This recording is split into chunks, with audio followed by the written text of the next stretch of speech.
የኤደን ገነትን ለመስራት ሞክረዋል። መስራት ሳይሆን ያንን የሚመስል ቦታ ወይም ስሜት የሚፈጥር ኢንቫይሮንመንት ለመስራት ሞክረዋል። ልንገራችሁ ነው። ግን አዳም በጣም ነው ያጠፋው። ምን አጣው ብሎ ነው? ብቻ ቦታውን ካየሁት በኋላ እኔ ራሱ እንባዬ መጥቷል። ብዙ ቦታ ካሜራ ማንሳት አይቻልም ነበርና የሚቻለውን ብቻ ነው ያነሳሁት። ዋና ቦታዎችን እንደዚህ ስሜታዊ ያደረገኝን ማንሳት አልቻልኩም። ግን ሄዳችሁ ክርስቲያኖች በሙሉ ክርስቲያን ባትሆኑ ሄዳችሁ ማየት አለባችሁ። በጣም ደስ የሚል ቦታ ነው። መጽሐፍ ቅዱስን ትኖሯታላችሁ እዛ ውስጥ። ምን አየን መሰላችሁ? እግዚአብሔር ለሙሴ በምትቃጠል ዛፍ አልተገለጠም። እሷን ሰርተዋት አየን። ሙሴ በውሃ ሲያሻግራቸው አላ ውሃ የሚመስል ነገር አምጥተው ያ ስሜት እንዲሰማን የተከፈለ ውሃ ውስጥ እንድንሄድ አረጉን። ይሄ እንደምታዩት ክርስቶስ በዚህ ምድር ላይ ያለ የሚኖርበት አካባቢ አስመስለው ሰርተው ነው።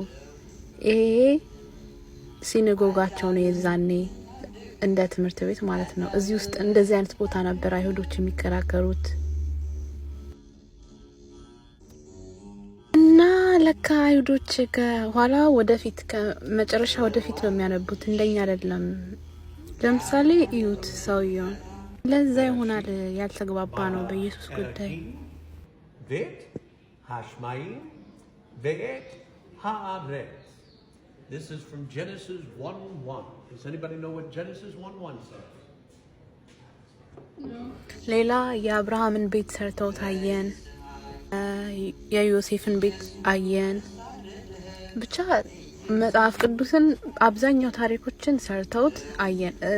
የዛኔ መቅረጽ አልቻልኩም። ይሄ ከውጭ ብቻ ነው እሱን ነው የቻልኩት። ይቅርታ እንግዲህ። ሌላው ይሄው መጽሐፍ ቅዱሳችን በዲስፕሌይ ሙዚየም ውስጥ ተከብሮ ይሄ መጽሐፍ ቅዱስ በ14ኛው ሺህ ክፍለ ዘመን የተጻፈ ነው። ብቻ በየቦታው አለን። ተመስገን ነው።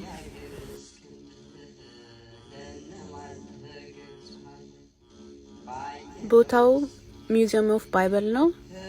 መግቢያ 50 ብር ወይ 30 ብር ነው። ግን ግሩፕ ሆነም ተጠቀሙ ከሆነ እኔ 14 ብር ነው የከፈልኩት። እዩት። እሺ ቻው።